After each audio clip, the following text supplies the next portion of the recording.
যুদ্ধের পঞ্চম সপ্তাহে এসে ইরানের সঙ্গে যুদ্ধ হয়েছে লেবাননের হিজবুল্লাহ ও ইয়েমেনের হুতি আন্দোলন। ত্রিমুখী হামলায় দিশেহারা হয়ে পড়ছে যুক্তরাষ্ট্র ও ইসরায়েলের যৌথ বাহিনী।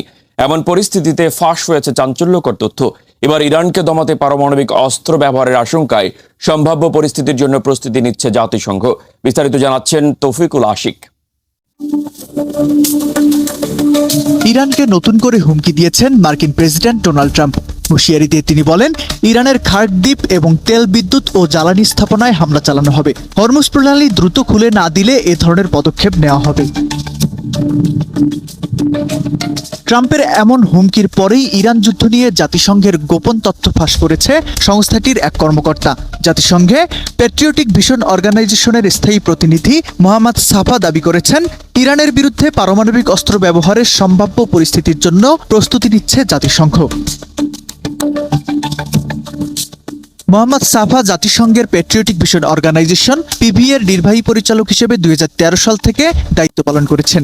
2016 সাল থেকে জাতিসংঘের ইকোসোকের বিশেষ পরামর্শমূলক মর্যাদাপ্রাপ্ত স্থায়ী প্রতিনিধিও ছিলেন এই কর্মকর্তা। এই মানবতা বিরোধী অপরাধের সাক্ষী হতে চান না বলেই পদত্যাগ করেছেন বলে দাবি করেছেন মোহাম্মদ সাফা। সাফার দাবি, মানুষ পরিস্থিতির ভয়াবহতা বুঝতে পারছে না। তেহরান 1 কোটি মানুষের শহর, আর সেই শহরের উপর পারমাণবিক হামলার এক গোপন ব্লুপ্রিন্ট তৈরি করছে জাতিসংঘ।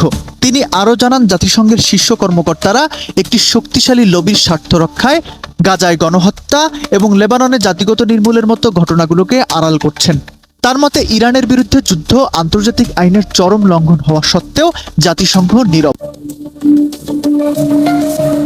2023 সালের অক্টোবরের পর সত্য বলার চেষ্টা করায় তাকে ও তার পরিবারকে মৃত্যুর হুমকি পর্যন্ত দেওয়া হয়েছে বলে দাবি করেছেন মোহাম্মদ সাফা। সাফার এই বক্তব্যের সাথে সুর মিলিয়েছেন বিশ্ব স্বাস্থ্য সংস্থার আঞ্চলিক পরিচালক হানান বালখিও। তিনিও জানিয়েছেন, WHO একটি পারমাণবিক ঘটনার জন্য প্রস্তুতি নিচ্ছে, যার ক্ষতি কয়েক দশক ধরে বিশ্বকে ভোগাতে হবে। এদিকে মার্কিন প্রেসিডেন্ট ডোনাল্ড ট্রাম্প ইরানকে উদ্দেশ্য করে এক চরম হুঁশিয়ারি দিয়েছেন। তিনি বলেছেন, ইরান যদি পারমাণবিক অস্ত্র অর্জনের লক্ষ্য ত্যাগ না করে এবং যুক্তরাষ্ট্রের কাছে নতি স্বীকার না করে, তবে দেশটির অস্তিত্বই মানচিত্র থেকে মুছে যাবে। মোহাম্মদ সাফার এই তথ্য ফাঁস এবং ট্রাম্পের চরম আলটিমেটাম, সব মিলিয়ে তেহরানের আকাশে পারমাণবিক হামলার মেঘ ঘনীভূত হচ্ছে।